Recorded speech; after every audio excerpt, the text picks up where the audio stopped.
지금 국민들이 50억 그러면 도대체 50억이라는 돈이 곽상도 아들이 퇴직금으로 50억을 받았어요. 또 상상이 안 되잖아요.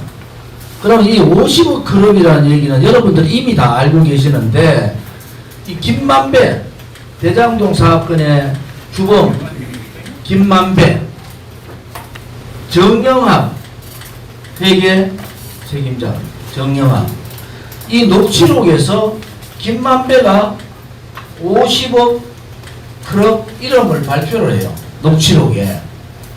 첫째, 박영수 박근혜 대통령을 이렇게 45년 구형, 여러분 45년 구형을 때린 겁니다. 박영수 특검이. 박영수 자기가 깨끗한 척 하면서 포르쉐 빌리 타고 뭐 난리 했어요.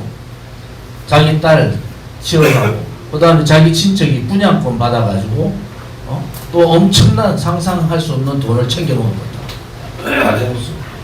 두 번째, 권순일.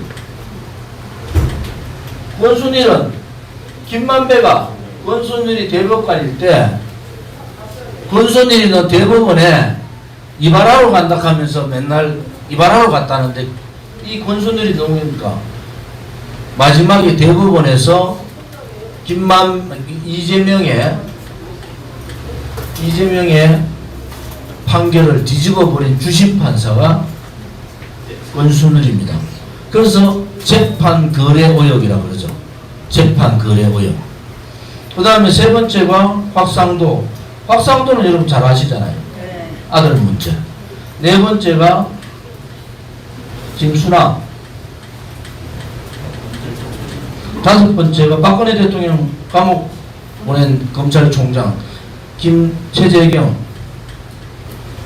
박근혜 대통령 때 민정수석 최재경. 자, 이래가지고 이 5명의 50억이 얘기가 실질적으로 집을 댄 사람도 있고 집을 하려고 준비한 사람도 있어요. 그럼 이거는 특검을 안 하면 어떻게 하겠습니까? 여기는 검찰 특검 출신이고, 여기는 대법관 출신이고, 여기는 민정수석 했고, 국회의원이고, 여기는 검찰총장 했고, 최재형은 민정수석 했는데, 이거 어떻게 검찰에서 다룰 수 있어요? 근데 이 특검을 왜 안 하는지, 이게 민주당이 이재명의 최고의 아킬레스인데 왜 안 합니까, 여러분 알고 계세요? 국민의힘이 50억 그럼 특검 얘기를 안 해요. 저는 그런 일이 없다고 보지만은, 김만배라는 사람, 주범, 대장동의 주범 누나가 윤석열 대통령 아버지의 집을 사줬다고. 이거는 우연이라고 얘기하잖아요. 이 문제 때문에 안 하고 있는 거야, 지금. 이 도둑놈들을 안 하고 있는 거야. 이게 불이라는 겁니다, 이게. 저는 윤석열 대통령은 그런 일이 없다고 보고, 뭐, 그렇게 믿고 싶어요. 그런데 이것이 그렇게 하지 않으면은, 윤석열 대통령이 특검 대상이 되더라도 이것은 해야죠. 현직 대통령 안 되지만. 이게 이재명의 가장 큰 아킬레스건인데, 그 다음에 대장동에서 수천억, 5천억 가까이가 민간한테 주는 사건이라면, 당군일에 가장 많은 이익을 남긴 사건이야. 그걸 민간한테 줬죠. 이재명의 발언이 많이 나오잖아요. 이 문제를 특검하지 않고 안 된다고. 두 번째는요, 양평, 서울, 전부 다 서울, 양평 같은데, 저는 뭐 양평 서울 고속도로라고 할게요. 양평 서울 고속도로가 이게 1조 9천억, 예산이 1조 9천억입니다. 이게 16년 사업이에요. 16년.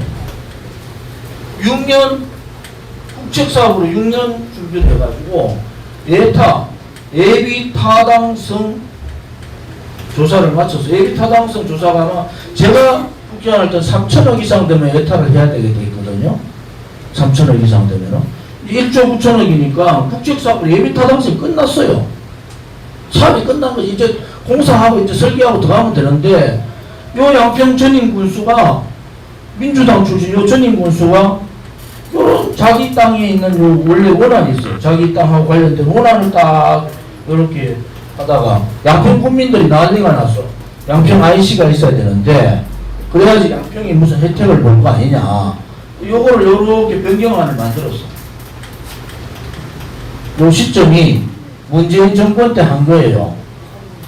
준비를 해가지고 대통령 인수위 시절에 이거 발표를 해요.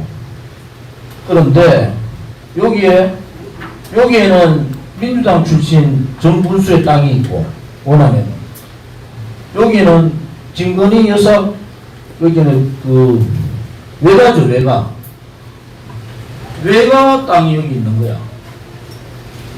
여기서 뭐 좌파들은 뭐 여기 산수가 없다고 얘기하는데 여기 한 200m 또 옆에 가면은 산수는 뭐 김건희 여사 아버지 산수 이건 아니지만은 그 외가 쪽 산수들이 있어요.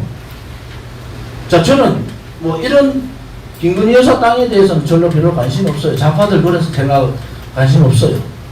단지 하나 1조 9천이라는 사업이 16년 동안 준비를 하고 6년의 국책사업을 통해서 예비 타당성이 조사가 끝났어요. 그것을 원희룡 장관이 제가 솔직히 말해 금방지게 어떻게 일개 장관이 이 사업을 무효화를 시킵니까? 이거는 있을 수 없는 일이다. 역대 어떠한 나라의 어떠한 정권에서 이래 했지는 못했어요. 당연히 오늘 남양주 있는 분도 오셨죠. 여기에 양평, 하남, 남양주 이쪽에 있는 사람들이 얼마나 불만이 많겠습니까? 왜냐면은 양평에서 롯데월드까지 차가 안 막히고 이거 고속도로 25분 걸려요. 지금 2시간 반 걸립니다. 이것을 국토부 장관이 그냥 백지화 해버렸어. 지금은 밀려가지고 민주당이 김건희 여사 땅 얘기만 하면은 그러면 무슨 말입니까? 김건희 여사 땅 때문에 1조 9천억에 양평 고속도로 사업을 백지화시켰다는 얘기하고 똑같지 않습니까? 그것은 옳지 않다는 거야.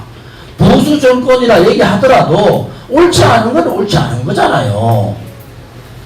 우리가 민주당 같이 뭐 김건희 여사 땅 뭐 그렇게 막 괴롭힐 그런 게 아니란 말이에요.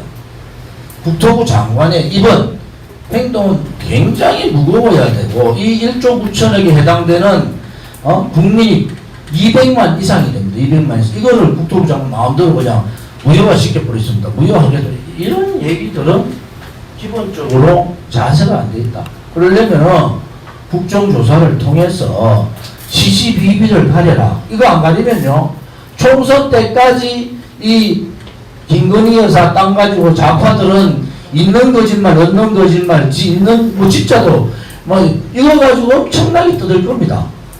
여러분 무슨 말인지 아시겠죠? 그래서 우리가 50억 도둑놈들에 대한 특검하고 여기 아니 일반 검찰에 이거 조사할 수 있겠습니까? 이런 사람들이 있는데 50억 특검하고 그 다음에 양평 서울고속도로 민주당하고 전혀 다른 방향의 국정조사 빨리 끝을 내야지 총선까지 이게 안 가지.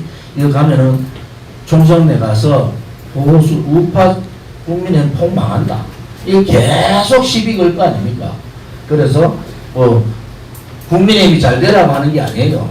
이것은 기본적으로 국민이면은 올바른 국민을 바라보는 눈높이의 민심은 이 50억 특검하고 국정조사를 하라는 것이 민심이다. 이렇게 말씀드리겠습니다. 두 번째, 지금 보도자료가 많은데 두 번째는 그 박근혜 대통령 탄핵 무효가 정의라는 제목의 보도자료 7월 26일 날 발표한 보도자료입니다. 우리 윤리위원장 이동현 윤리위원장께서 발표해 주시겠습니다.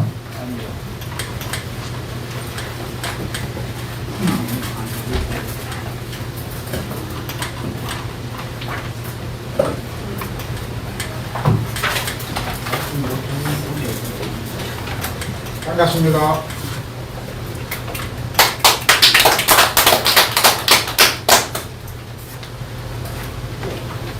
조원진 당대표 주원진 당대표 박근혜 대통령 탄핵 무효가 정의.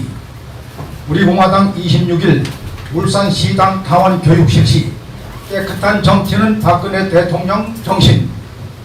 헌법재판소가 이상민 행정안전부 장관의 탄핵 소추안을 기각한 가운데 우리 공화당이 박근혜 대통령 탄핵 무효가 진정한 대한민국의 정의라고 강조했다.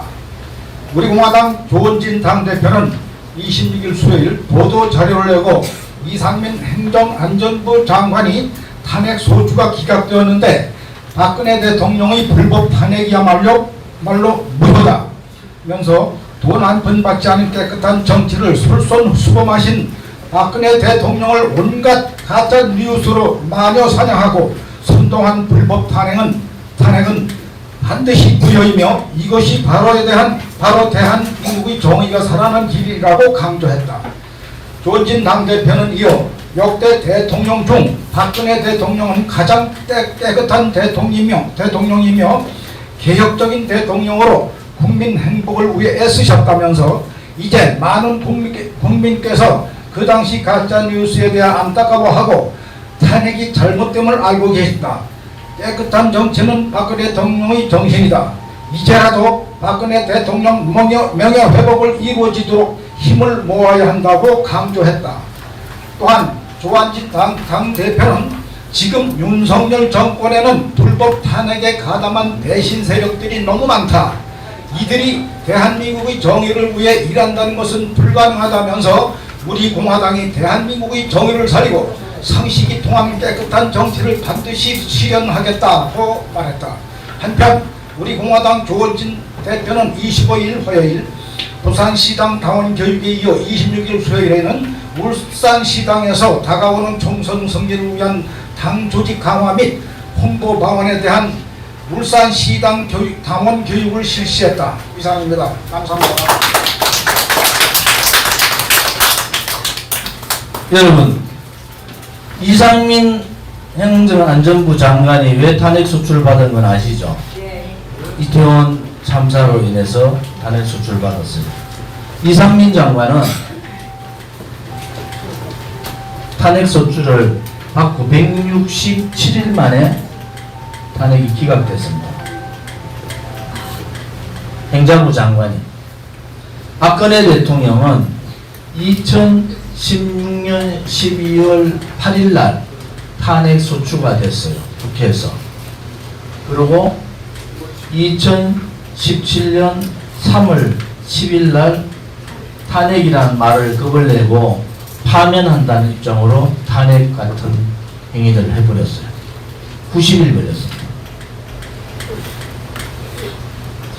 무엇이 이렇게 급했을까요? 트럼프 대통령은 지금 2년 됐잖아요. 탄핵 소추 올리죠. 지금도 수사하고 있어. 지금도 대통령 그만뒀는데도. 왜 이렇게 90일 만에 박근혜 대통령을 탄핵했어야 됐을까요? 그들의 탄핵은 불법 거짓 조작 업무이기 때문에 좌파들은 자기들이 정권을 잡기 위해서, 정권을 창탈하기 위해서, 오른쪽 있는 놈들은 기득권, 제가 아까 기득권 세력이라 했죠. 유승민과 김무성 같은 기득권 세력, 박근혜 대통령 탄핵에 찬성했던 63인입니다. 63인. 이 사람들은 빨리 대통령을 몰아내고 내각제를 만들자. 그래서 2016년 12월 31일 정진석 원내대표가 뉴욕을 가서 반기문 전 유엔 사무총장을 만납니다. 내각제 수용해라. 여러분, 그 다음에 반기문 사무총장이 2017년 1월 5일 권력 분점 내각제를 수용하는 발표를 뉴욕에서 합니다. 이미 여러분 보십시오. 한 달 탄핵소추 한 달도 안 된 22일 만에 뉴욕으로 가서 이 작당들을 합니다. 그래서 반기문을 대통령으로 만들어서 내각제 개헌을 한다. 그러면서 박근혜 대통령 탄핵은 조사도 안 했는데 이미 기정사실로 밀어붙여버립니다. 여기에 돈을 가진 권력, 정치를 가진 좌우우파의 권력,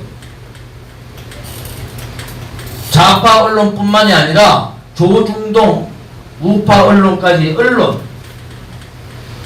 이 3자가 무서운 업무를 행위를 합니다. 박근혜 대통령을 100일, 그 겨울부터 한 오래되지만 탄핵소추 되기 전부터 해서 6개월간을 완전히 마녀사냥합니다. 죄가 없어요. 박근혜 대통령 뭐로 탄핵소추된지 압니까? 검찰에서 딱 한마디, 최순실과 공모하여. 딱 최순실과 공모하여란 아무런 제명이 없이 최순실과 공모하라는 요 한마디를 가지고 김무성이가 탄핵시키자. 이렇게 떠듭니다.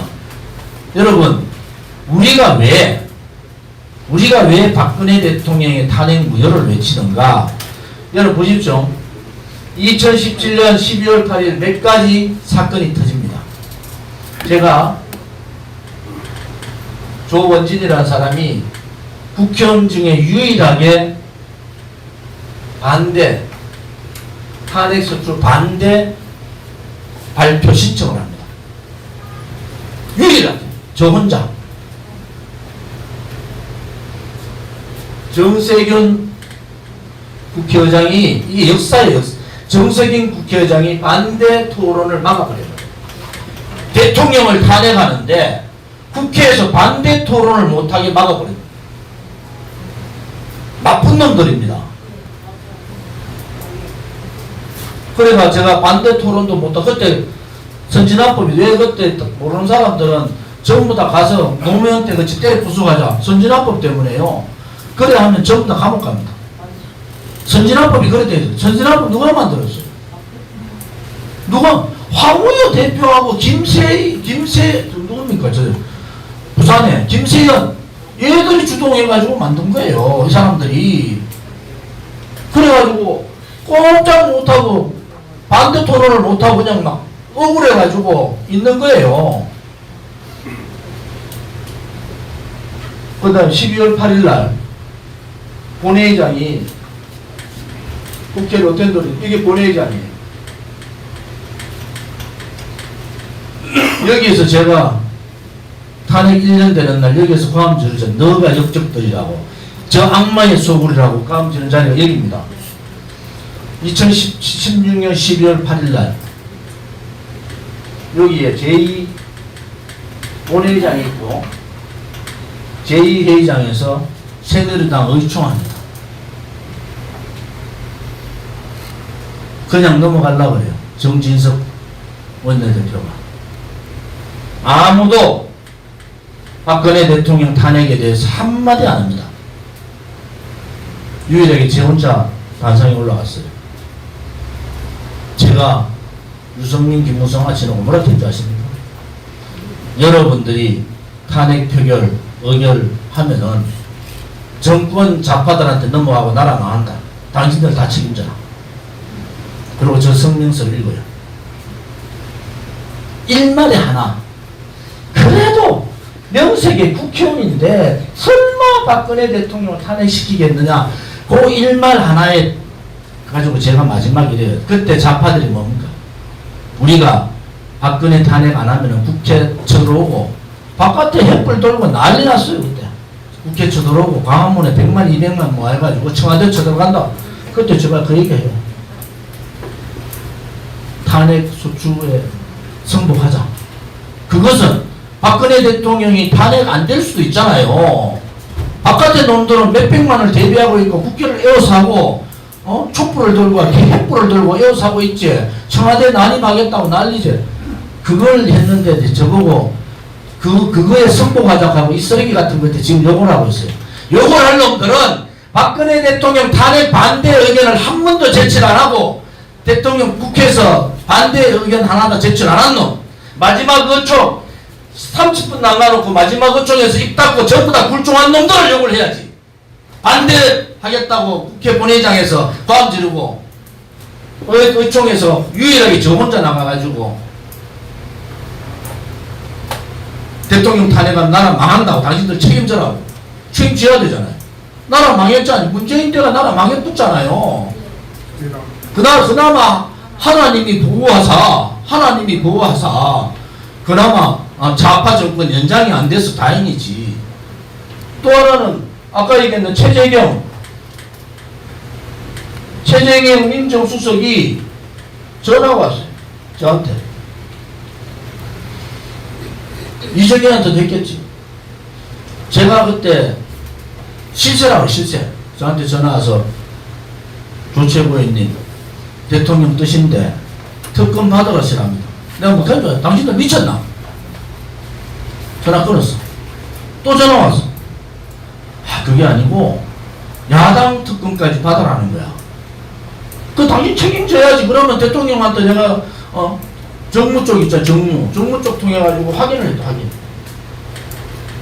최재경 민정수석이 전화한 특검 받아라 가는 게 무슨 짓이냐? 대통령 뜻입니다. 그래서 특검을 우리가 받은 거예요. 그때 왜 특검 받은지 아세요? 지금 이 쓰레기 같은 것들이 내용도 모르는 것들 밖에서 특검 받았다고 특검 찬성했다고 청와대에서 오다가 내려와서 오다가 왜 특검 받아야 되냐? 이영렬 수사본부장이 이영렬 수사본부장이 공모해서 한마디 때문에 대통령 탄핵이 시작된 것. 이영렬 수사본부장이 청와대에 압수수색 들어갔잖아요. 청와대 넣어있다. 박근혜 대통령은 지금 일어나는 최순실 문제 이 내용을 전혀 모르는 상태에서 대비를 해야 될 거 아니냐. 그럼 특검을 하게 되면은 3개월에서 6개월 정도 특검에 대한 대비를 할 시간을 가져라. 내용을 알아야지 무슨 대비를 할 거 아니냐. 이래가지고 청와대에서 대통령 오다로 저한테 의원들 설득을 해달라. 그렇게 해서 특검 받은 거예요. 어떻게 조문진이가 감히 박근혜 대통령 탄핵소추 특검에 대해서 제가 찬성할 수 있으면 이 쓰레기 바깥에 쓰레기 같은 것들이 여기 본회의장에서 반대 의견 한마디 못한 놈들을 요구를 안 하고 의총에서 혼자 나가서 가지고 광광 지르면서 유승민 김무성한테 지르고 너가 책임지라고 광 지른 당사자 내보고 조문진이가 요즘은 탄핵에 찬성했다 하더라고. 제가 말씀드리는 것은 이게 불입니다. 불이에요. 불이. 이게 불이라고. 제가 워낙 많은 사람들 이 내용들을 너무 많이 합니다.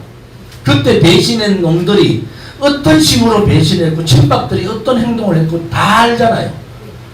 제가 친박은 없다고 제가 선언했잖아요. 박근혜 대통령 감옥 가 계실 때 목소리 하나 안 내고 청와대에 있는 놈들 한마디 얘기 안 하고 그 유영아는 왜 탄핵 무효 투쟁을 하는 우리를 대통령을 이러쿵저러쿵 안 하고 왜 탄핵에 대해서 한마디 얘기 안 하는 사람들을 왜 만나게 하느냐. 탄핵은 그냥 묻을 수 없는 역사적인 사실이에요. 반역입니다. 이거를 그냥 묻고 어떻게 그럼 조문진이가 죽는 게 낫죠. 이게 거짓이고 불인 줄 많이 아는데 이 탄핵 문제를 묻고 가자. 그것은 탄핵을 묻는 순간이에요. 이게 지금 우리가 저항을 해서 그렇지 아버지 박정희 대통령까지 이제 막 들고 나온다고. 그래서 제가 이 문제에 대해서 오늘 한마디 다시 말씀을 드리는 거예요. 우리는 탄핵을 묻을 수 없다. 박근혜 대통령께서 탄핵될 때 우리는 불법 거짓 선동 조작이라는 것을 알고 털기를 들었고 대한민국당을 만들었고 지금까지 7년 동안 이렇게 합니다.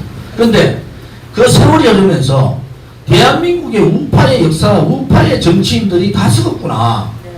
그래서 우리는 박근혜 대통령 개인에 대한 탄핵이 아니었다. 그것은 자유민주주의 체제에 대한 탄핵이었고 자유우파의 역사에 대한 탄핵이었고 자유우파 국민에 대한 탄핵이었고 대한민국 미래 세대에 대한 탄핵이라는 우리가 확정을 짓고 투쟁을 한 겁니다. 여러분 아시겠습니까?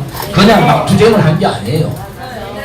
그래서 이제는 정립을 왜 우리가 탄핵무효투쟁을 해야 되고 이것을 하는 것이 우리한테 주어진 역사적 책무라는 제가 얘기를 자꾸 하는 것은 이 역사의 과오, 사법의 이 잘못된 사법의 난동, 반란, 죄 없는 대통령에 대한 반란, 이 부분을 바로잡지 않으면은 우파의 역사는 없는 겁니다. 여러분 보셨잖아요. 돈 가진 자들 1등부터 10등 다 도망갔다고 그러잖아요. 저 아버지 국회의원 했던 놈들 다 도망갔어. 언론, 조중동을 비롯한 좌파 언론들 한통속. 박근혜 대통령 탄핵 때문에 한통속이 돼가지고 한 거예요. 이게 얼마나 무섭습니까? 이번에 총선에서 만약에 오른쪽 우리 공화당 20석 되면은 뭐 문제 해결돼요. 그럼 과반 넘어가요. 이번에도 윤석열 대통령이 저렇게 독선적으로 하다 보면은 총선 집니다. 왜 총선 지는 줄 아세요? 총선은 중간평가예요. 중간평가. 중간평가에 대한 현 정권에 대한 비판은 국민들이 다 잘한다 하는 것보다는 비판 세력이 많아요. 그러면 지금도 59%, 55%, 60% 비판하잖아요. 그것은 현 정권이기 때문에 그런 어느 정권도 마찬가지입니다.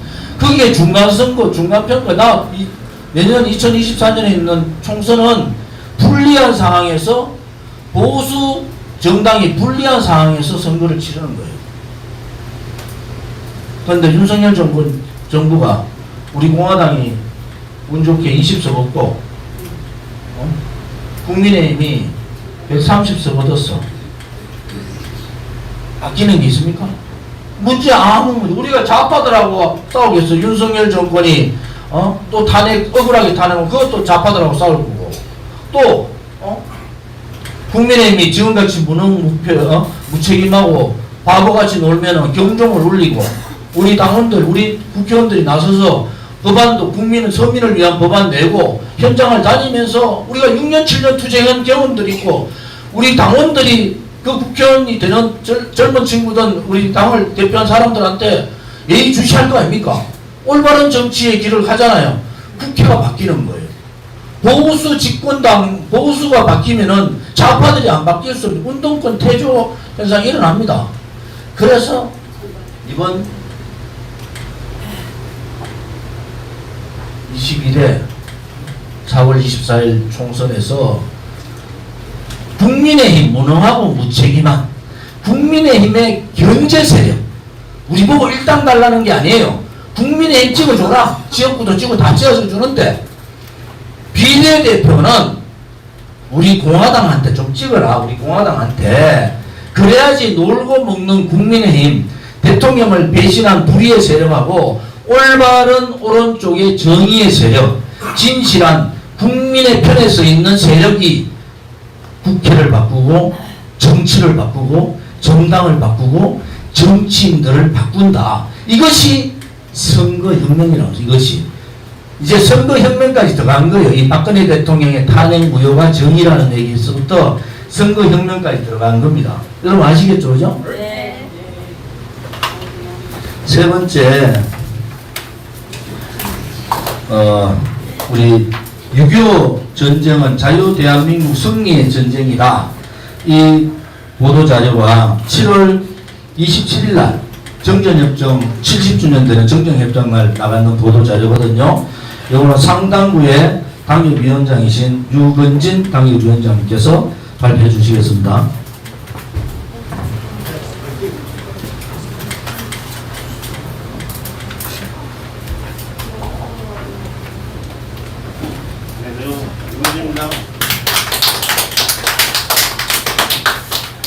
조원진 당대표 6.25 전쟁은 자유대한민국 승리의 전쟁 우리 공화당 27일 정전협정 70주년 유엔군 참전의 날 기념 자유민주주의 위대한 승리 한미동맹 강화로 더 키워야 조원진 당대표 6.25 전쟁은 대한민국 승리의 전쟁 우리 공화당 27일 정전협정 70주년 유엔군 참전의 날 자유민주주의의 위대한 승리 한미동맹 강화 더 키워야 6.25 전쟁 정전협정 70주년을 맞은 27일 우리 공화당은 6.25 전쟁은 자유대한민국 승리의 전쟁으로 평가하고 외대한 자유민주주의 번영과 발전을 위해 국민의 모두가 힘을 모아야 한다고 강조했다. 우리 공화당 조원진 당대표는 27일 보도 자료를 내고 북한은 6.25 전쟁 패배로 국제사회에서 완전히 버림받았고 스스로 자멸의 길을 걸었다 하면서 6.25 전쟁은 자유에 살아가는 유엔 참전국가 국제사회의 전폭적 지원을 받아 북한의 공간 세력을 자유대한민국 승리의 전쟁이라고 평가했다. 이어 조원진 당대표는 북한은 스스로의 자멸의 길을 걸으면서 1인 독재라는 살인적 독재국가 전락하며 김일성, 김정일, 김정은 일일 숭배에 빠져서 사이비 교주처럼 거짓 선동만 일삼았다면서 6.25 전쟁에서 유엔의 참전과 함께 자유대용기 승리하면서 국제사회에서 자유민주주의 위대한 승리 역사가 시작된 것이라고 말했다.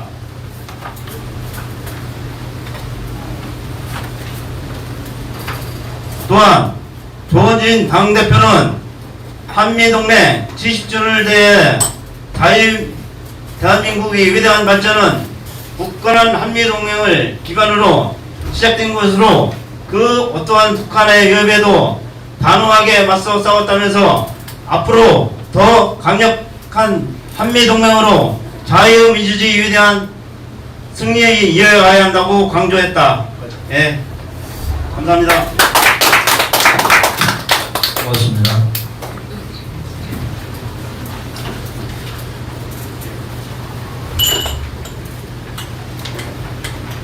(6.25) 전쟁이 50년 6월 25일 날 터지잖아요. 53년 7월 27일 날 정전협정이 이루어집니다. 북한 김정은은 정전협정 7월 26일 날 열병식을 야간 열병식을 하는데 대한민국 무기하고 똑같은 걸 두 개를 보여요. 무인정찰기, 포크 미사일 두 가지. 요 7월 26일 날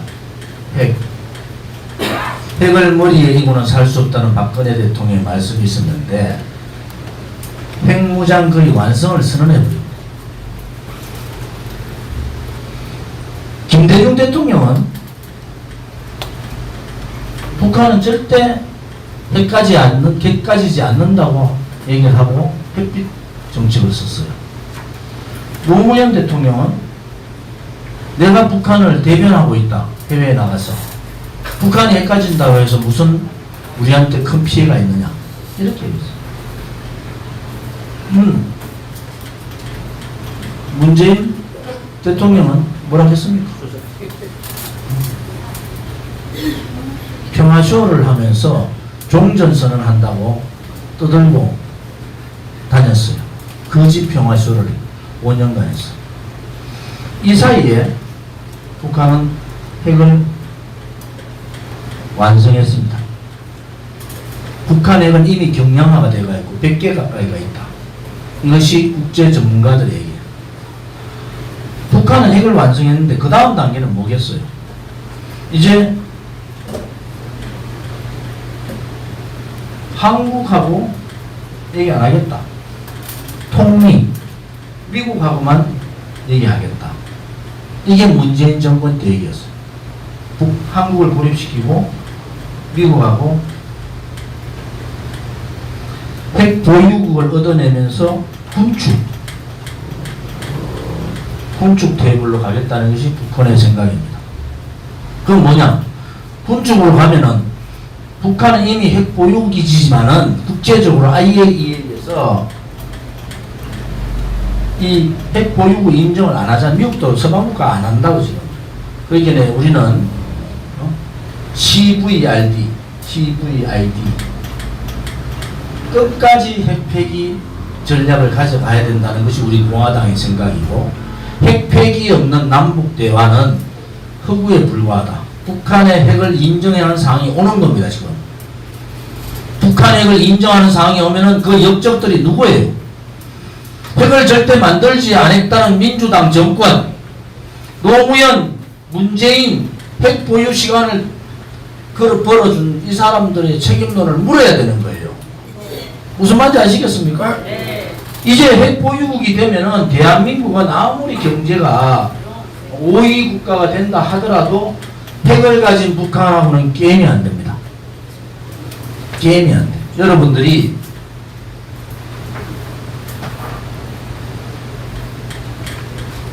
대한민국 이랬어요. 여기가 수도 서울이고 휴전선 이랬어. 평택이 여기 평택. 오산 평택, 오산 비행장 평택 미군부대. 오산. 북한이 딱 3시간 만에 침략을 한 거예요. 딱 3시간 평택까지 장악을 한 거예요.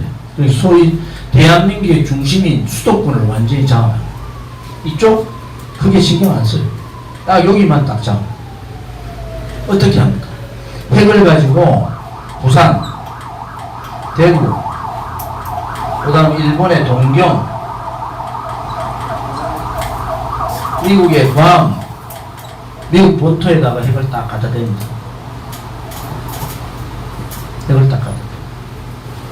미군 철수라는 게 얼마나 무서운 일인가 여러분 들어보시죠. 미군 철수라는 게 종전선언의 기본적인 결과는 미군을 철수시키는 거예요. 말로는 종전선언을 하지만은 미군 철수 안 하고 한다. 그렇지 않습니다. 종전선언 가면 자동적으로 미군 철수의 과정으로 가는 거예요. 미군이 철수했어. 일본의 오키나와에 다 철수하고 괌에 미군이 가 있어요. 딱 3시간 거리 여기에 3시간 동안 기습적인 남침을 해버립니다. 그리고 미군이 들어오는 시간 전에 핵을 딱 동경에 서울에 부산에 미국에 딱 핵을 딱 갖다 댑니다. 그걸 어디서 갖다 댄지도 몰라요. SLBM 잠수함으로서 올릴 수 있고 기차 타고 가다 기차에서도 쏠 수 있고 여러분들이 상상할 수 없는 이제 발사수단을 북한은 만들어놨어요. 이게 현실적으로 일어날 수 있는 사실이고 이게 미국에서 굉장히 제일 두려워한 사실이다. 그래서 좌파 사회주의 친중 친북 정권에 속으면 안 된다는 거예요. 여러분들 속으면은요 3시간 만에 평택 오산까지 장악을 하고 나머지 핵을 가지고 미군이 못 들어오게 협박을 하는 겁니다. 동경이 불바다가 된다니까요. 부산이 불바다가. 그럼 어떡합니까? 저는 이 자체가 현실이 온다. 그러면은 러시아하고 우크라이나 전쟁이 거의 끝나가요. 정리가 될 때 됐어. 이번에 용병 사태가 벌어졌죠. 얘들이 어디 가서 아프리카 가서 아프리카. 얘들은 이미 벌써 바그너 그룹하고 이쪽 러시아에 푸틴하고 대강 정리가 됐어요. 이 전쟁이 끝나요. 이 전쟁을 통해서 신냉전 시대라는 게 옵니다. 신냉전 시대.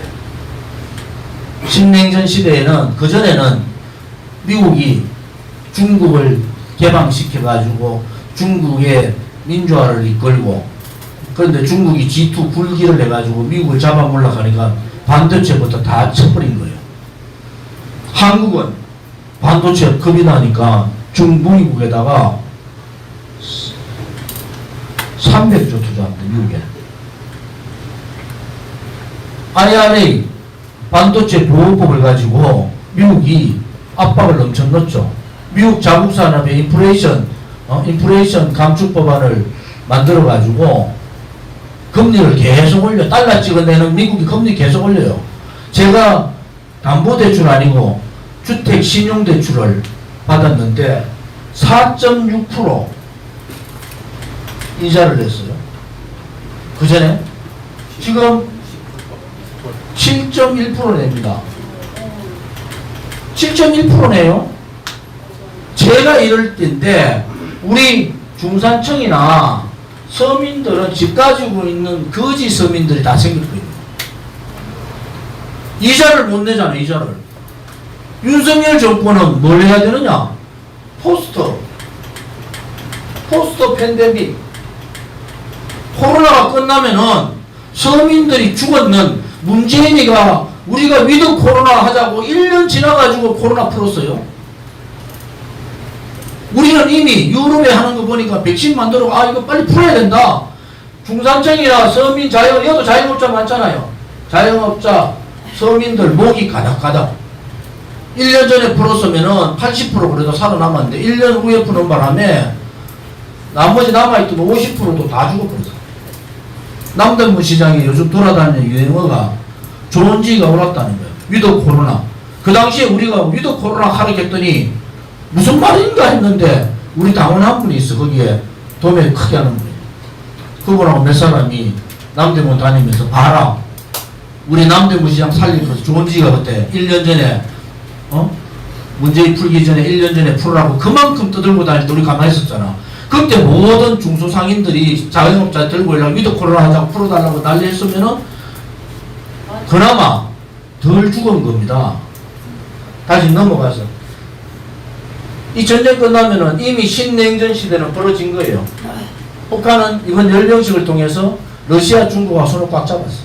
우리가 살 길은 러시아하고 중국이다. 그러니까 이제 미국의 유엔 제재라는 게 없어졌어요. 전쟁 치르니까 유엔 제재가 무슨 의미가 있습니까? 전쟁 치르고 있는데. 그러니까 러시아도 지원하고 중국도 지원하고 북한은 살맛이 났지. 북한이 러시아 신냉전 시대는 항상 냉전이라는 게 전쟁을 미국하고 러시아가 전쟁을 직접 하지 않지만은 제3지대에 대한 전쟁을 일으킵니다. 그것이 지금까지의 역사였어. 우리는 멀리 있어서 몰랐지만 아프리카에서도 그렇고 중동에서도 그렇고 동남아에서도 그렇고 그런 전쟁들이 있었어요. 그 다음 타겟이 어디예요? 이 무서운 핵을 보유하고 있는 북한이 그 다음 타겟은 중국이 러시아가 중국은 대만을 3년 내에 침공하겠다고 이미 선언을 했어요. 대만을. 중국이 쉽게 대만 침공을 하겠습니까? 중국은 호전적인 북한을 준동하고 있는 거예요. 러시아까지. 또 다른 러시아 우크라이나 전쟁이 아닌 소위 말하는 공산주의 세력과 자유민주주의 세력의 전쟁이 벌어진다. 제가 대만을 갔다 왔어요. 도대체 대만 사람들의 생각은 뭘까? 대만 사람 생각이 뭐겠어요? 대만 사람들은 전쟁 일어나면 3일 못 견딘다. 다 알아요. 대만은. 왜? 대만의 반의 인구가 통일해야 된다. 통일지상주의가 반입니다. 대만은. 왜? 저 넓은 시장을 놔놓고 우리가 왜 대만에 갇혀서 이러냐. 반도체만 하더라도 미국 10배의 시장이 중국에 있는데 우리가 전쟁하지 않고 들어오면 그냥 항복해가지고 1국 2제 하나의 나라를 가지만은 홍콩같이 우리한테 100년간 대만 독립을 해달라. 100년간 우리 스스로 하도록 해달라. 이렇게 갑니다. 이렇게 가요. 제가 대만 택시 타고 다니면서 물어봤다니까. 딱 반이야. 전쟁하면 우리는 3일 안 버팁니다. 못 버티는 게 안 버틴대. 왜 우리가 피해 있고 왜 그러냐는 거야. 우리하고 생각이 전혀 다릅니다. 결국은 화약권은 어디냐? 한국입니다. 한국. 그것이 제가 두려운 거예요. 그래서 이 한국 전쟁이 끝났지만은 우리가 사상적으로 대한민국은 이미 좌파, 사회주의, 공산주의 세력들한테 침탈이 많이 요소에서 해당했어요. 간첩이 얼마나 있을지도 몰라요. 이제 우리가 사상적으로 무장을 해야 된다. 사상적으로 무장을 해야 된다. 그것이 우리 공화당이 해야 될 사회혁명이고 우리 공화당이 해야 될 책무라는 거예요. 김일성과 이승만 건국 대통령, 김일성과 박정희 대통령의 싸움은 끝나지 않았다고 제가 계속 말씀을 드리잖아요. 무슨 말인지 아시겠습니까? 네. 끝나지 않은 전쟁. 아직도 우리는 허약하다. 그래서 무능, 무책임, 좌파들이야 주사파를 중심으로 5년 동안 하는 행태를 봐서 여러분들이 얼마나 대한민국의 공산사회주의를 동경하는, 북한을, 중국을 동경하는 세력이 얼마나 많은지는 5년 동안 보셨어요. 나보고 진중이라고? 내가 지금 중국 비행기 탈 수 있을 것 같아요? 저는 이미 중국에서 이미 X를 진 사람이에요. 중국 비행기 타면 저는 바로 잡혀 들어가는 그런 상황이에요. 왜? 중국이 금지했는 모든 발언을 제가 다 했어요. 자, 이 무능무책임한 역사식이 없고, 이것이 지금도 이승만, 김일성, 박정희, 김일성의 싸움이 지금도 진행되고 있다는 생각을 가지지 못하고 자기 기득권만 지키려고 하는 이 무능한 보수의 정치, 보수 정당을 바꿔야 된다. 그것이 2월 내년에 4월 24일에 있을 22대 총선이다. 만약 그래 못하면은 이 싸움에서도 지는 겁니다. 이 싸움에서도 우리가 국회를 들어가야 되는 것은 여러분들이 당대표인 여러분들이 조원진이고 여러분들이 우리 공화당의 대표라고 지금부터 8개월 동안 모든 사람들한테 떠들면서 다녀야 되는 이유가 여기에 있는 겁니다. 여러분들의 아들, 딸, 손자, 손녀들이 자유로운 대한민국에 살기 위해서는 살아있는 의식을 가지고 있는 그러한 사상을 가지고 있는 우리가 껴쳐서 싸워야 된다 이 말입니다, 여러분.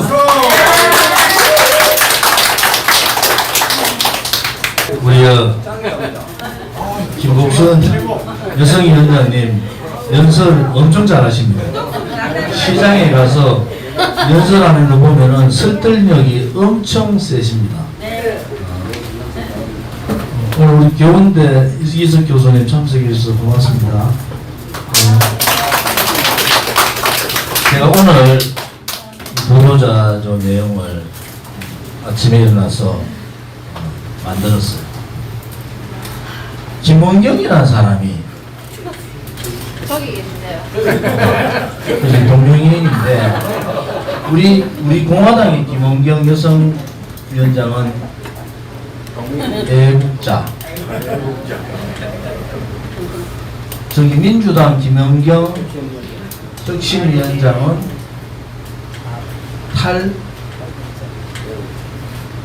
이승자. 이게 소위 말하는 또라이라는 표현이에요. 또라이라는 표현. 뭐라고 했습니까? 미래가 짧은 사람. 이게 뭡니까? 올해 살 날이 오래 앉아 있는 노인을 얘기하는 겁니다.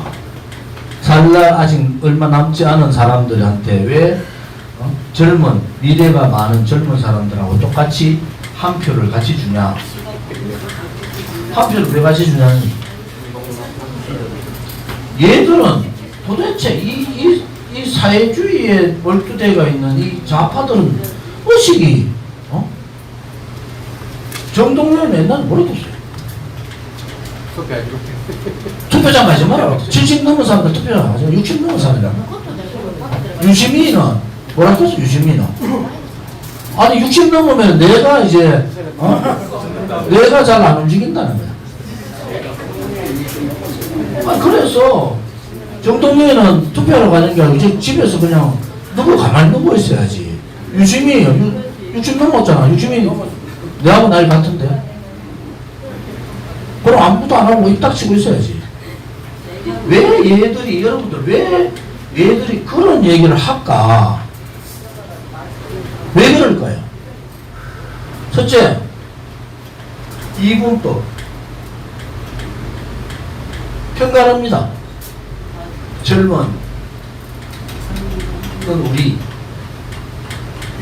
늙은 털딱은 우리 안 찍어주니까 저 요래 보는 거예요. 적으로 보는 거예요. 또 혁신위원장이라는 사람이 이재명 방탄을 비껴가기 위해서, 저는 그렇게 안 믿었는데 이 우리 외대 후배야. 외대 후배예요. 근데 그래 안 믿었는데 보니까 사고에, 상당한 사고에 문제가 있는 거예요. 사고에 의식에 문제가 있는 거예요. 제가 오늘 보도자료 낸 내용은 그거잖아요. 전쟁을 이겨낸 세대, 우리나라 현대사에서 가장 힘든 세대, 민주화 산업화 과정에서 각자의 위치에서 자신들의 일을 열심히 해서 강대한 대한민국을 만든 영웅들, 이 생각이 옳잖아요. 이 생각이 그렇잖아요. 네. 어떻게 이런 얘기를 해요?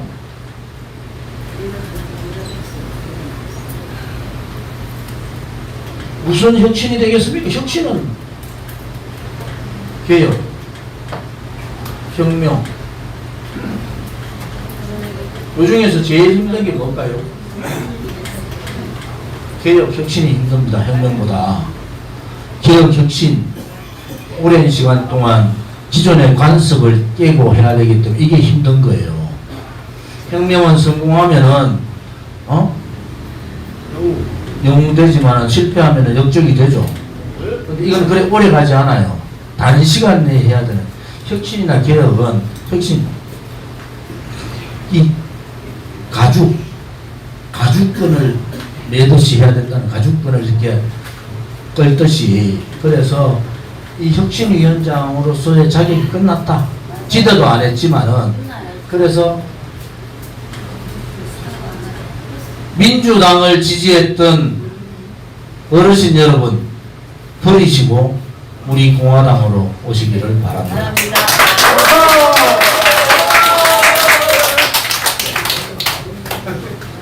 이 문제를 그냥 간단하게 보시면 안 되는 겁니다. 불똥이 떨어진 거예요, 민주당에. 이 문제가 불똥이 떨어진 게 아니고 이재명 당대표의 사법 리스크가 불똥이 떨어진 거. 이화영이라고 평화부시자가 이재명한테 북한에 송금하는 거 다 보고했다. 이렇게 법정에서 진술을 해버렸어. 법정이 아니고 검찰에 진술을 해버렸어. 변호사 있는 자리에서. 자기 변호사 있는 자리에서. 그러니까 이재명 와이프가 소위 말해서 우리 신랑 미쳤다.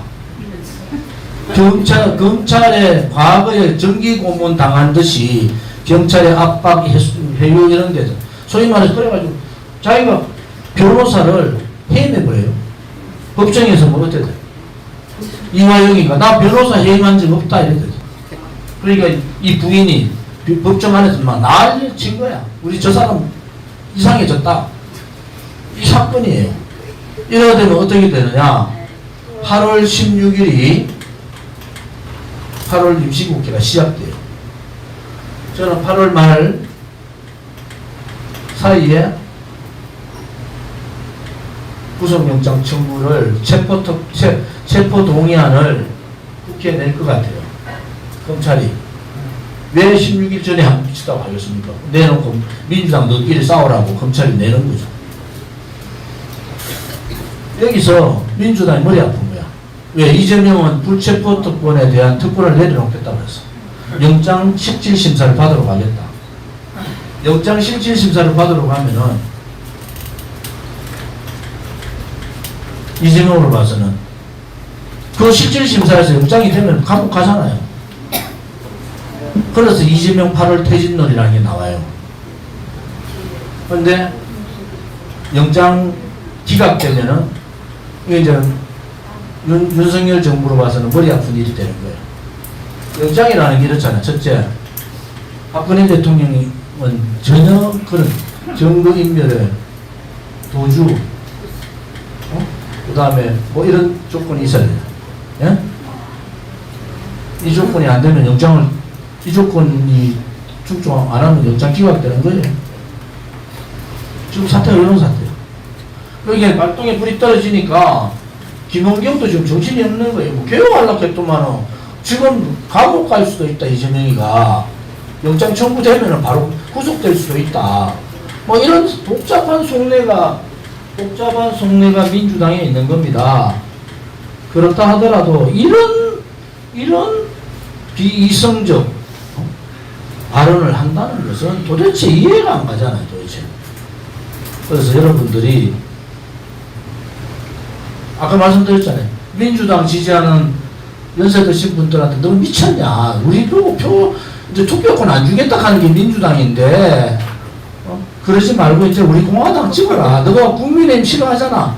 우리 공화당 찍어라. 이렇게 해주시기를 바랍니다.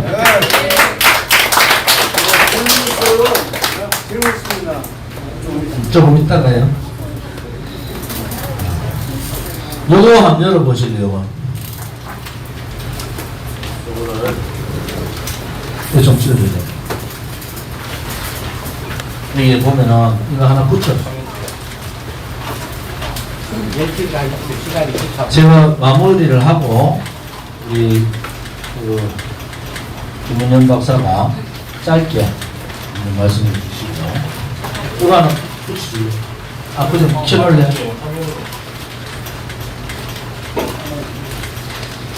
이거 여러분들 이거 보시면은 제 앞면 이거는 제가 만든 거예요.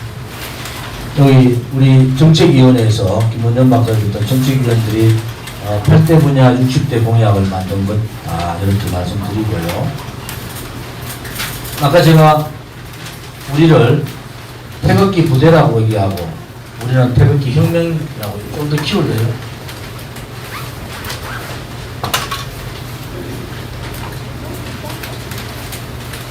시대의 정의, 지금이 어떤 시대인가? 시대의 정의를 우리는 상실의 시대. 한번 읽어볼게요. 정치의 통합 기능, 상실이라는 겁니다. 국민들 대부분이 법치의 정의가 사라졌다. 경제의 성장 동력이 사라졌다. 왜 포퓰리즘을 하면서 성장을 있어야지 복지가 있고 그것이 재투자되면서 일자리가 창출하고 복지 혜택이 가는데 성장을 하지 않고 풀기 바빴다. 돈을 풀기. 박근혜 대통령 정부에서 500조 넘어갈 때 전부 다 큰일 났다. 그거 안 넘기려고 엄청 노력했는데 지금 문재인이 돌아와서 얼마 된 줄 아세요? 국가부채가? 1100조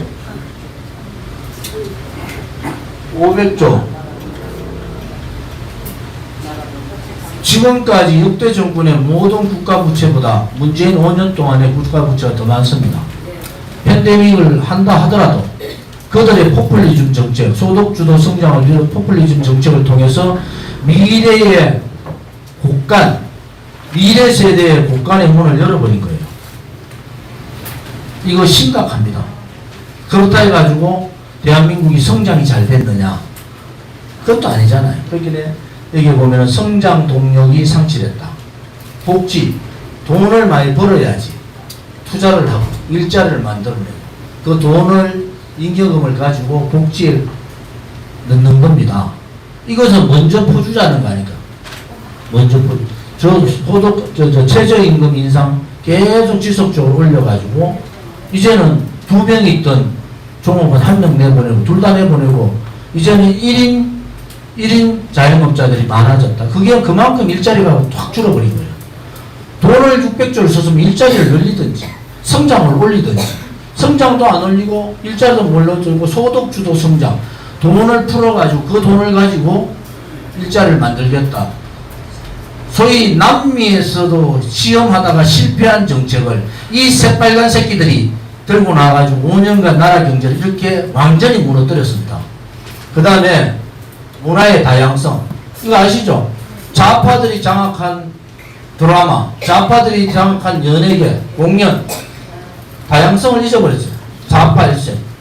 소위 말하는 박근혜 탄핵을 외쳐야 되고 전부 다 문재인에 동조해야 되고 이런 그 다음에 사회적 저는 이것이 가장 중요하고 사회적 계층 이동 역동성이상 대한민국이라는 나라는 열심히 살면은 월세부터 전세에서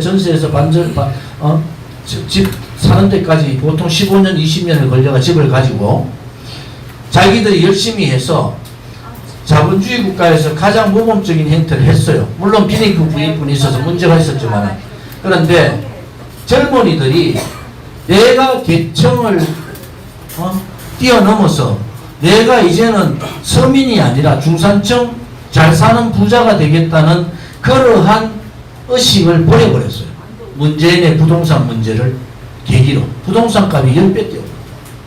그러니까 집을 가질 수 있는 행복, 그 다음에 아기를 가질 수 있는 행복이 아니라 결혼하고자 하는 희망조차도 꺾어버렸다. 사회적 계층 이동이 무너져요. 지방 소멸로 수도권과 지방의 균형 상실. 저는 이것도 굉장히 중요하게 봅니다. 우리 공화당이 얘기하는 것은 지방에도 사람이 사는 나라가 아니에요. 지방에도 사람이 잘 사는 나라. 지방에도 사람이 잘 사는 나라. 그 나라를 만들어야 된다. 그러면은 지방경제에 독립을 시켜주려면은 지금 국비와 지방비의 비율이 72대 28 정도 됩니다. 우리가 610조 정도 국가 예산. 지금 요 국비와 지방비의 비율을 6대 4로만 바꿔주면은 지방의 경제가 자기 스스로 자생할 수 있는 경제력을 충분히 그런 경제력을 가지는 거예요. 그 돈이 얼마나 되느냐? 45조 정도 됩니다. 우리 대한민국의 예산을 비하면은 지방 경제 활성화를 시키는 45조는 그렇게 많지 않아요. 45조에서 50조 정도 된다. 이러한 지방 경제, 수도권과 지방의 균형을 상실된 것을 깨자. 이것을 깨는 지도자가, 이런 철학을 가진 사람이 수도권에다가 오산입니까? 반도체 집적단지를 수도권에 또 놨어요. 윤석열 대통령. 또 수도권에 놨어요. 여러분, 지방이 살아야 대한민국이 산다. 이것도 이제 말이 넘었어요. 이제는 지방의 경제 독립을 시켜주고 지방의 규제를 풀어줘가지고 지방에도 사람이 사는 나라가 아니라 지방에도 사람이 잘 살 수 있는 나라를 만들어라. 그것이 지방에서 태어난 자식들은 무슨 죄지었습니까? 저번 엄마 아버지 돈 없어가지고 서울에 집 얻어주지 못하고 서울에 학비 주지 못해가지고 지방대학을 다닐 수밖에 없는 우리 부모들의 마음을 윤석열 정부나 소위 말하는 지도층들이 알고 있느냐는 거예요. 그걸 깨자는 겁니다, 여러분. 그래서 저출산으로 인한 인구와 성장의 상실, 요 상실의 시대, 우리가 아까 태극기 혁명, 태극기 혁명을 요 상실의 시대에 이것을 이길 수 있는 사회혁명으로 성화시키잖아요. 요 부분, 분노의 시대. 불법 탄핵에 대한 분노는 제가 지금 계속 얘기했잖아요. 자유민주 체제 침탈에 대한 분노. 대형 재난, 대형 시스템에 대한 분노. 경제위기 대응에 무능무책인 부패에 대한 분노. 거대 양당의 특정 집단의 권력 설림에 대한 분노. 집권층, 정치권의 도덕성에 대한 분노. 반성이 없는 정치권에 대한 분노. 이 분노의 유발은 전부 정치입니다. 정치, 부패한 정치권, 자기 기득권을 지키려는 정당, 그 다음에 깨끗하지 못한 정치인, 국민을 바라보지 못하는 정치. 이것을 우리가 깨자는 겁니다. 이것이 바로 우리가 얘기하는 정치 혁명의 길이다. 우리는 지금까지 우리가 태극기 혁명은 진실 정의를 추구하는 혁명으로 우리는 했잖아요. 자유로운 나라. 이 태극기 혁명을 상실의 시대에 사회혁명으로 성화를 시켜서 이 상실의 시대를 국민 행복의 시대로 만들어야 된다.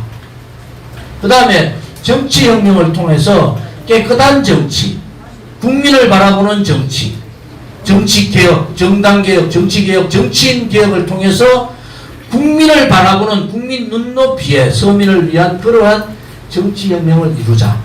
이것이 우리가 얘기하는 태극기 혁명의 7년 태극기 혁명에서 성화를 시켜서 사회혁명과 정치혁명을 통해서 상실의 시대와 분노의 시대를 국민 행복의 시대로 만들어 가자 라는 것이 제가 여러분한테 오늘 드리고 싶은 얘기입니다. 아시겠습니까 여러분? 그 다음에 국민 행복의 시대, 이 양혁명을 통해서 도대체 우리 공화당 바깥에서 너가 공화당은 도대체 국가를 어떤 식으로 가져가려는 비전이 뭐냐? 대한민국, 이 제목이면 우리 공화당 국가 운영 비전이야. 그 비전이 뭔가? 행복한 국가, 국민 모두가 행복한 나라. 누가 했던 얘기죠? 박근혜 대통령, 국민 모두가 행복한 나라. 박정희 대통령이 민주화가 오면 자기의 정치 위상이 굉장히 흔들린다는 걸 아셨어요. 근데 박정희 대통령의 마지막 길은 뭔가? 복지국가입니다. 복지국가.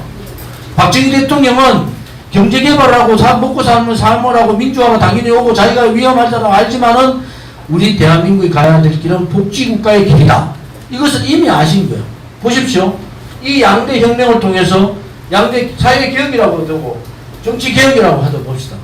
그 개혁의 주체는 누구냐? 우리 정의롭고, 우리가 한다 정의롭고 깨끗하고 정의롭고 진실된 용기 있는 정당, 용기 있는 정당, 행동하는 정당.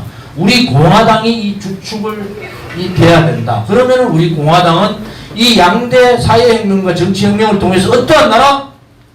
정의롭고 진실되고 자유롭고 안전한 행복한 국가를, 행복한 대한민국을 만드는 것이 우리 공화당의 국가 비전이다.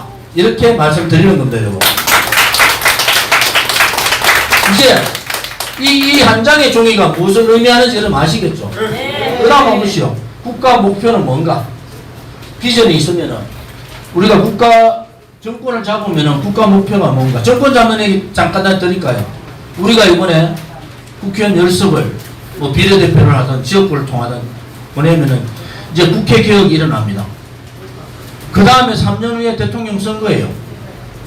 우리 공화당을 대표하는 10명이 국회로 들어가요.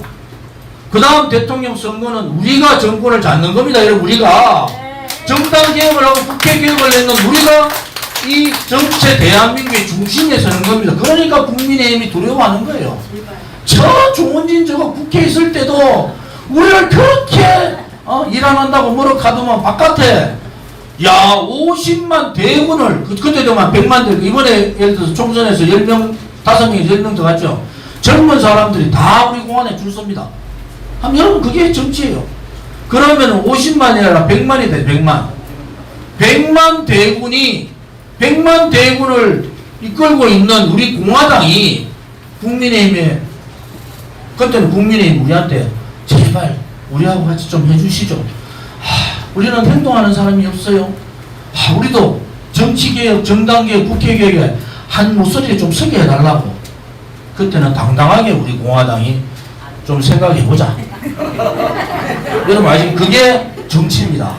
여러분들이 우리가 왜 6년 7년 이 고생했는데 맨날 선거만 하는 표도 못 얻고 왜익하는 지금 분위기 엄청나게 바뀌어가 있습니다. 이 방송 엄청나게 많이 봅니다. 여러분들 오늘 제가 강의했는 내용을 전국 국민들한테 알리세요. 우리는 일어난 정당이야. 너가 국민의힘 국회의원 불러놓고 너가 국민의힘의 국가의 비전이 도대체 뭐냐? 그러면은 너가 가지고 가는 국가의 목표가 뭐냐? 제가 정의가 강물처럼 흐르는 자유로운 민주 법치국가. 요거는 우리 강령에 나있죠. 법치. 세계를 선도하는 당당한 지식. 여기 하나 더 넣을게요. 지식 창조 시장경제 강국. 그 다음에 어려운 국민을 따뜻하게 배려하는 촘촘한 복지국가. 그리고 문화가 융성하는 풍요로운 문화국가. 그리고 재난 안전 걱정 없는 안전한 1등 국가. 우리 대한민국, 우리 공화당은 정의롭고 사상이 살아있는 거죠. 정의, 진실. 우리가 항상 정의와 진실을 외쳤대. 자유롭고 안전한 행복한 국가를 만드는 것이다. 그리고 우리의 목표는 이러한 나라다. 이 얼마나 멋있는 국가 운영의 비전을 가지고 있는 정당입니까? 김용태 부모님 그렇지 않습니까? 무서운 정당. 그냥 저거 말대로 저것들 밖에 나간 놈들 이거 몰라. 내용도 모르고 막 돈이나 좀 더 안 주고 좋은지 저거는 우리를 왜 저렇게 괴롭힐까? 우리도 인간인데 좀 놀아야 되는데 뭐 이런 생각하고 뭐 박근혜 대통령 아니 박근혜 대통령 팔이 제가 박근혜 대통령 때 장관이나 혹은 그 청와대에 있었던 사람이나 국회의원들 만나봤는데 한 사람도 박근혜 대통령을 이용해서 정치하겠다는 사람이 한 명도 없었기다. 최경환도 마찬가지고 한 명도 없었기다. 그냥 오로지 우리하고 같이 박근혜 대통령 건강만 좀 회복하면 좋겠다. 그게 다 무슨 우리 공화당은 친박 없다고 얘기할 수 있어요. 왜 7년간 아스팔트 투쟁을 통해서 박근혜 대통령을 지킨 사람들이기 때문에 그 얘기 할 수 있습니다. 그런데 유영아가 그 얘기하면 안 되지 뭐. 그건 안 되는 얘기지. 그렇죠? 네, 안 됩니다. 그 다음에 뒷장 없는 게 무슨 뒷장? 야 오늘 김문영 박사 시간에 제가 다 뺏어먹어요. 뺏어먹어도 됐나? 네. 얼마 남았어요? 6시까지? 20분 남았어요. 그러면 내가 오늘 다 할게. 다음에 시간 더 드릴게요.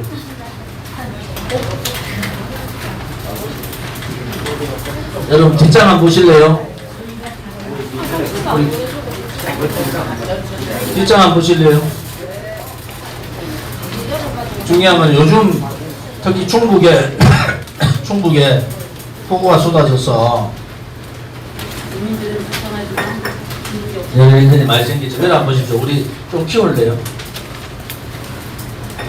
우리 여기에 뭐 한번 읽어보세요. 풍수에 폭염 등 자연대 재난 조기 대응 시스템 구축. 이거 뭔지 아세요?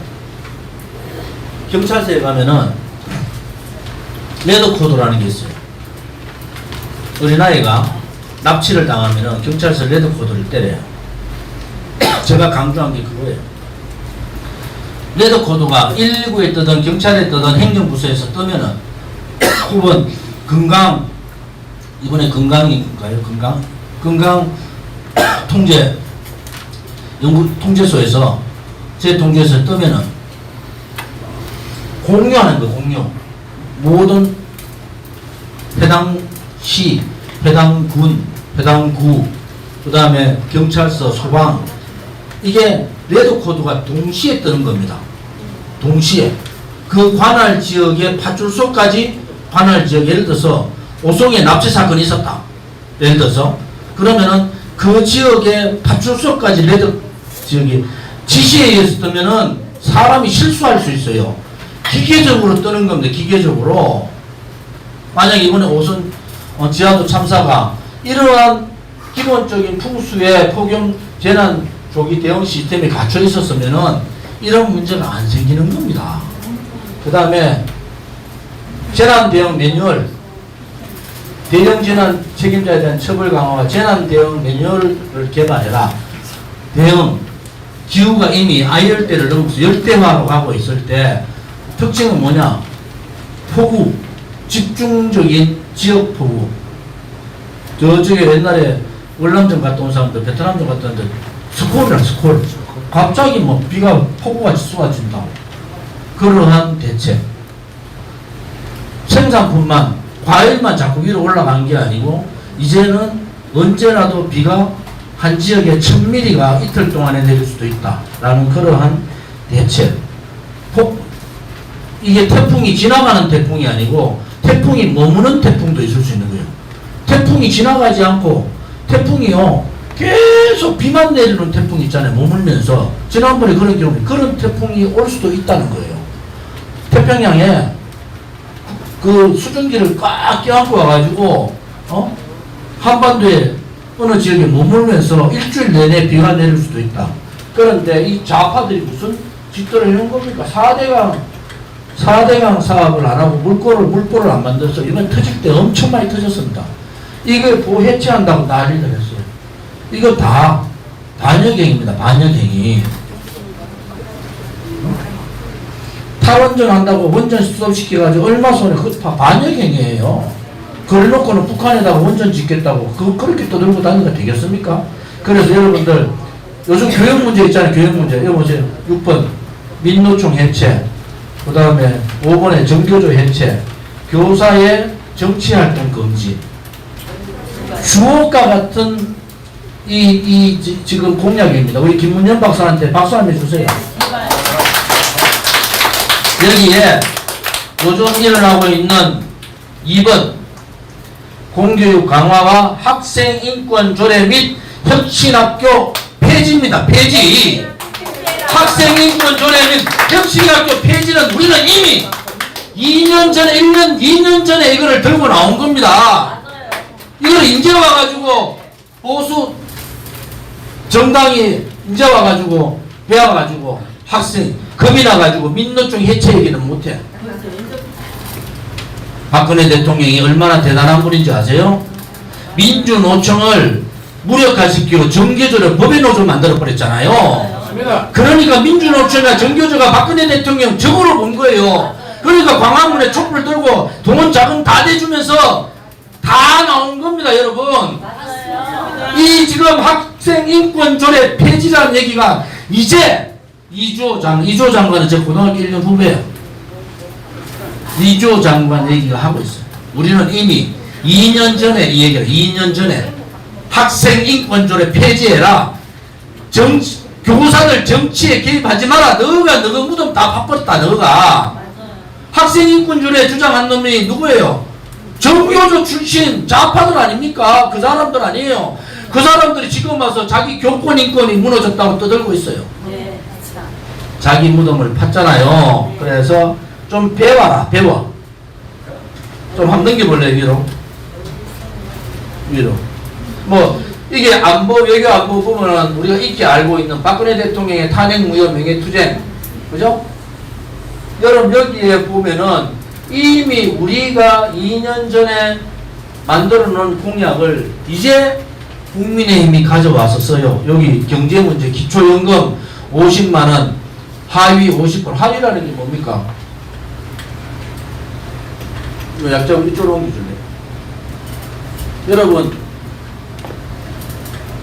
어떤 사회가 요렇게 되는, 이게 좀 지난번에도 얘기했는데 요렇게 되는 사회가 가장 잘된 사회. 요게 중산층. 중산층이 40%, 뭐 40%까지 힘들어도 3에서 40% 정도 있는 사회가 저는 희망적으로 40%라고 적을게요. 그 다음에 5%, 나머지 25%, 여기도 10%, 20%. 요게 소득입니다. 가장 어려운 부분이 요렇게, 요게 모양이 요렇게 되는 사회가 자본주의 국가에서 가장 이상적인 사회입니다. 이상적인 사회.